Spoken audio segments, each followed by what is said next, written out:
And Blake is tracking the path of this storm for us from the Weather Center. Blake.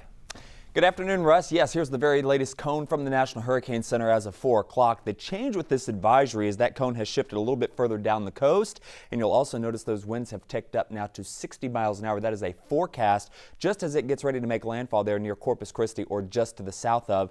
Not totally out of the question that it could be a little bit stronger than that. It has a very, very nice looking satellite presentation over the Gulf of Mexico, and again, something we're going to continue to watch very carefully. We're getting very close to August, and August is a month where we see storms develop pretty rapidly in the center of the Gulf. So 35-mile-an-hour winds currently moving to the west-northwest at 8. That pressure at 1,006 millibars, and you can see that it's expected to continue pushing on through into northern Mexico. The good news is we are not anticipating this system to stall, which is always worrisome, especially for our part of Texas. We've certainly seen our fair share of that. So here we go. The data is still coming in, but tropical storm warning now from San Luis Pass, which is there on the west end of Galveston Island, stretching all the way down to Port Mansfield. So this means that tropical storm conditions are expected within the next 36 hours. That means we could see some wind gusts over 40 miles an hour, especially right there at the immediate coast. I think if there's any wind threat at all, it's going to be down towards Corpus Christi. I don't think it's much of a wind threat here in the Houston area as much as it is a rain threat, and even that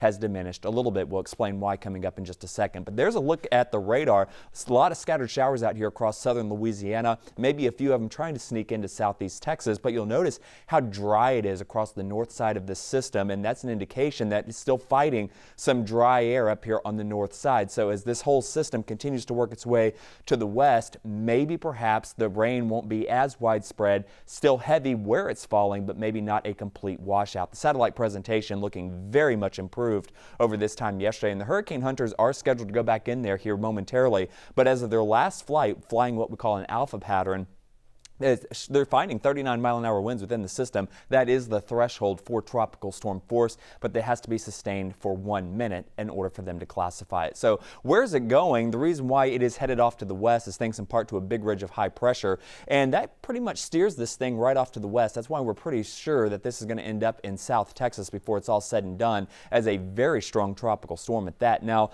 that high pressure is going to stay to the north and continue again to push this thing off to the west, but here's the future track. You'll notice we've got some scattered showers getting into Friday, more showers pushing in on Saturday, but notice that it's more of a spotty variety. It's not this huge shield of rain that you see here. This is kind of a lower resolution model, but I think that we do have high rain chances through the weekend. I just don't think it's going to be an all-day washout all 3 days. So as we take a look at the next 7 days, 90 degrees for tomorrow, 70% chance of on and off again showers and thunderstorms. The same on Saturday, Sunday, and Monday before things begin to dry out as we get into the middle and latter part of next week. Russ?